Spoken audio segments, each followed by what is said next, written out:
Coach, we just start off with an opening statement about tonight's win. Well, I start off by saying, this team did exactly what we thought they would do. They were resilient. We knew it was going to be a tough football game. We knew it would be a game that would go down to the wire. Didn't quite want it to go down like that, to the wire that close. But, these guys, they bowed their necks. They stood up, and they stopped them on defense when we needed to. And offense, they moved the ball. And, this guy came in and did exactly what he needed to do, put points on the board, and gave us an opportunity to win the game. With it being late, questions for anyone? Yeah, I guess we'll start with Ariel. I mean, senior night and, the season basically hanging on your leg, and you have a penalty that backs it up 5 yards. What's going through your mind on that kick? At the moment, to be honest, I just thought about what Coach Sim said, just stay focused. And I stayed poised, throughout the whole entire time where, they backed us up. And then, when it was time to kick the ball, I just, I had to make it in because, I want to win. It's senior night, and I don't want to go out like this, But still, it was a pleasure, fighting with my team. That was a great win. Keep on. Last year was a Hail Mary. This year it's the 19-yard touchdown to send the game to overtime on 3rd and goal for the 19. What did you see on that play? And just kind of walk us through that last drive, best drive of the night when you needed it the most. To be honest, I don't even remember what play was called. I just know y'all said he was going to buy some time. I ran to the back of the end zone, got behind him. They pulled up to him. I just stood behind him and he found me. So that was not did a great job blocking. Gave him a lot of time. So just thank all of them. That Arias on the block. I mean, again, kind of like Ariel, the fate of the season, hanging on the defense there at the end. You guys get the big stop after he hits the field goal. What did you see on the block? You guys did it 2 times in a row. So what did you see there at that last block? They just left that crease on the edge. They left it open. I seen the split too big. I told Jimmy, you gonna get it, I'm gonna get it. Full speed. Coach, we'll talk about timeout now. Was it you who called the timeout there at the end? Yeah, guys up top were giving me information. We were not really aligned correctly. The guys somehow got in, and that was just the resiliency, just them fighting, and they blocked it even though we were aligned wrong. So we wanted to get a timeout to align correctly to give ourselves a chance. So yeah, we called a timeout as a staff. What's going through your mind there after the timeout and they block it and you give them a second chance? I mean, as a head coach, what is that emotion, there as they're lining up again? Honestly, with me, I'm a different bird, so it didn't dawn on me to say, oh, we screwed up or our bad. My mind was already on getting the line and going out blocking the next kick. And, the guys came over and Jerome Howard said, Coach, we'll go get this one too. So just put us back out there. So, and I think that's the mindset of this football team. We as long as we have time and hope, we have an opportunity to win. And we had time on the clock. We had another opportunity, and we're going to always have hope. We're going to always believe. And we went out and, blocked it for a second time and, ended up winning the football game. Coach, what is it about these two teams? I mean, every single game it seems like it's crazy between these two teams. You didn't think you'd be able to top last year, and I think you may have topped last year. I mean, what is it about these two teams that get together and just always have these games? Well, you missed a little part of it after we came off the sideline after the first block. Then, we had a penalty. Yeah. Because we had too many men on the field. Not gonna call any names. It was a guy on the field that shouldn't have been on the field. But we got it corrected. And again, one thing about our guys, we don't point fingers. We don't worry about whose fault it was. We win together, we lose together. And every guy that took that field, to block that field goal, they had one thing in mind, and that was blocking that field goal for us to win the football game. So, looking at the two teams, we know it will be a battle. Everyone, on the football field, both teams knew it would be a battle. It always is. And, you have two great staffs. You have to take your hat off to Coach Eastman and his staff because they had their guys prepared. And we know we're going to always have our guys prepared, but you have a lot of great athletes on both football teams, and they show up to play. And I think when you really look at it, if you're down on the field, you can feel the energy between both teams whenever, offense, defense, special teams take the field, it's a great moment just to be able to watch these guys go out and play.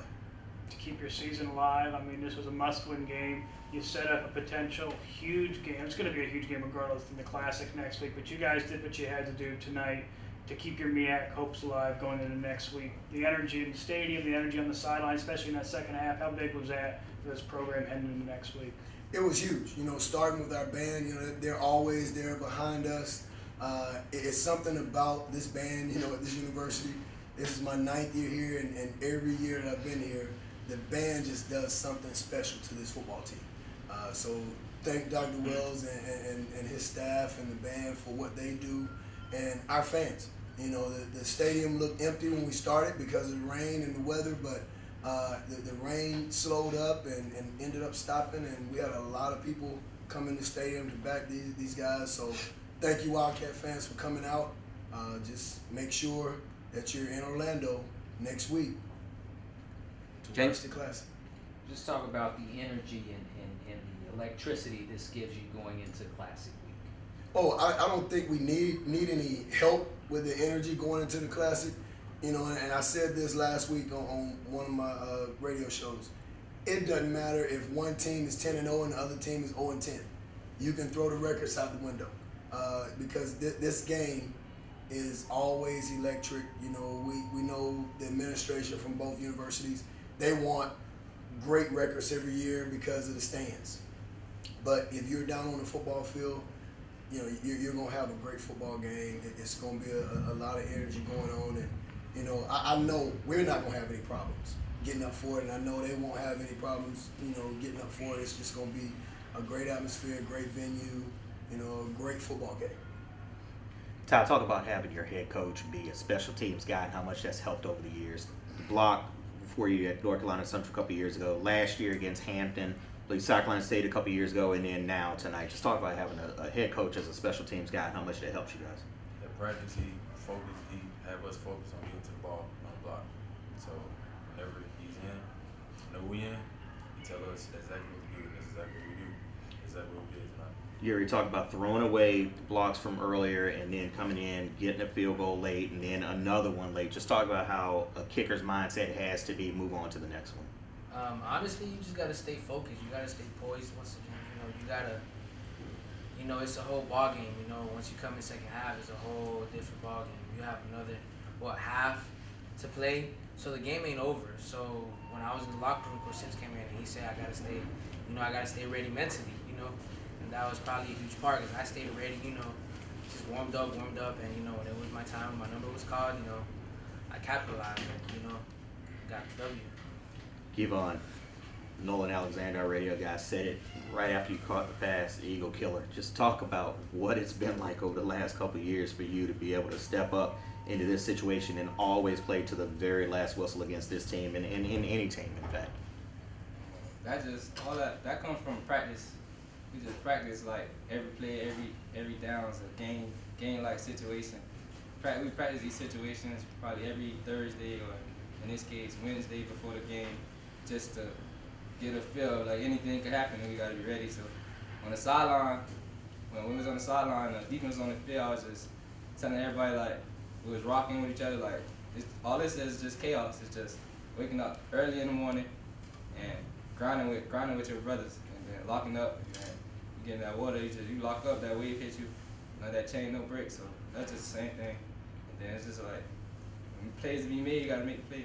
So, Coach, you've obviously been in some big games. Where does this one rank again? It seems like every year we have a big game and it kind of comes down. FIU years ago, block kick. Hampton, block kick. Now tonight, North Carolina Central is your first year, block kick. Tonight, block kick. Just talk about your emphasis on special teams. Ty already mentioned it, that you guys work on it, but even watching it practice, you put a lot of emphasis on special teams, and it shows with a couple of wins how serious special teams is, even including Jimmy Robinson's runs back.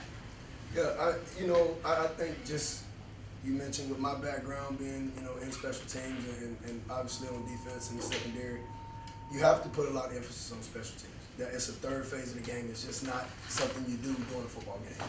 So we spend a lot of time during the week on special teams because, you know, they win or lose football games for you. You saw that tonight. We start every practice with field goal block, and we're not going to change it. You know, I knew with you know, Uriel being out there from 35, 40-yard line in, we were fine because he does that every day to start practice. You know, just being able to put an emphasis on it and being able to have all these guys buy into it and understand that, you know, special teams is important, and it's something that you know, if you put your all into it, it can help you win football games. How good does it feel knowing that now, anytime another team lines up for a potential game-winning field goal, you know there's a chance, and having been through this so many times now, does that really seep into the guys to where they feel like, we got a chance to win this ball game, we're going to win this ball game after all these years? I mean, it's almost as if they line up for a potential game winner, it's not going to happen. Right, and you know, we don't really have to say anything, and that's the good thing about this football team. As coaches, they make our jobs easy, you know, because they take ownership of everything that's going on, regardless of what phase of the game, you know, we're in, what situation we're in, they take ownership. And they go with it. You know, I think Coach Franks kind of nudged me after we called a timeout. He said it was the FIU rule. I don't know if anybody remembers, but we did the same exact thing in FIU. Yeah. We called a timeout as we were blocking the kick, and you know, we had to come back and they It happened on the next play. Yeah, and we blocked it and won the football game. So we've been known for some wild finishes. It's been a lot of wild finishes this game. You know, anytime we play Central, they'll always be in my top 5 of exciting games because they do such a great job preparing.